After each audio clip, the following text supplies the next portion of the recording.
মুখ্যমন্ত্ৰীৰ মুখতো গতিকে আপোনালোক সকলোৱে ক'ব লাগব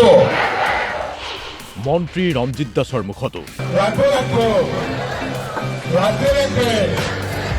হয় ঠিকেই শুনিছে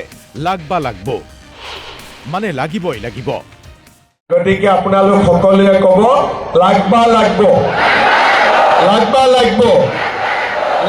লাগিব বহুত বহুত ধন্যবাদ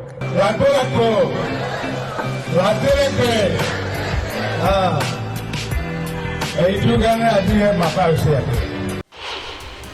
এইবাৰ নিৰ্বাচনত সৰ্বশক্তিৰে লাগিব নামনিত মন্ত্ৰী ৰঞ্জিত দাসৰ নতুন শ্লোগান লাগব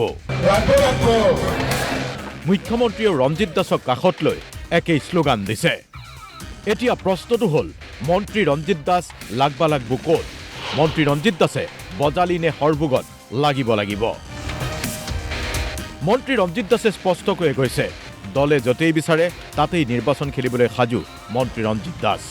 মন্ত্ৰী ৰঞ্জিত দাসৰ এনে দোদুল্যমান স্থিতিত অগপও দোদুল্যমান অগপই ক'ত খেলিব বজালি নে সৰভোগ ভৱানীপুৰ খেলিমেলি অংকৰ মাজতো অগপৰ দাবী সমষ্টি লাগিবই আৰু তাৰ মাজতেই আছে অগপৰ বহু প্ৰাৰ্থিত্ব প্ৰত্যাশী ইয়াৰ মাজতেই অংকত আউল লাগিছে ভৱানীপুৰৰ বিধায়ক ফণীধৰ তালুকদাৰৰ মন্ত্ৰী ৰঞ্জিত দাস সৰভোগ ভৱানীপুৰত খেলিলেই ফণীধৰ তালুকদাৰ আউট হ'ব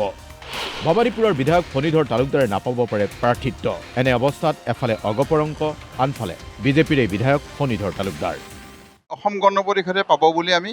আশাবাদী আৰু বিভিন্ন সময়ত আমি ৰাইজৰ লগত আছোঁ ৰাইজে এইবাৰ অসম গণ পৰিষদ দলৰ বিধায়ক বিচাৰিছে যিহেতু অসম গণ পৰিষদ দলৰ কেন্দ্ৰীয় নেতৃত্ব সিদ্ধান্ত ল'ব আৰু সেই সিদ্ধান্তৰ বাবে আমাৰ অসম গণ পৰিষদ দলৰ প্ৰাৰ্থী হ'ব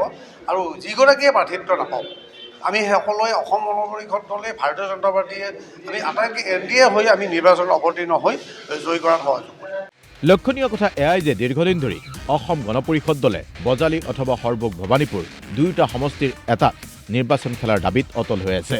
আনপিনে সৰভোগ ভৱানীপুৰত আছে প্ৰাক্তন বিধায়ক ডক্টৰ মনোৰঞ্জন দাস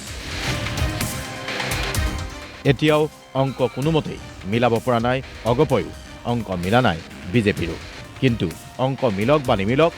লাগব শ্লোগান দি নিৰ্বাচনত সৰ্বশক্তিৰে জঁপিয়াই পৰাৰ উমান দিছে মন্ত্ৰী ৰঞ্জিত দাসে লাগব বজালিৰ পৰা প্ৰণৱ কুমাৰ গোস্বামীৰ ৰিপৰ্ট DY 365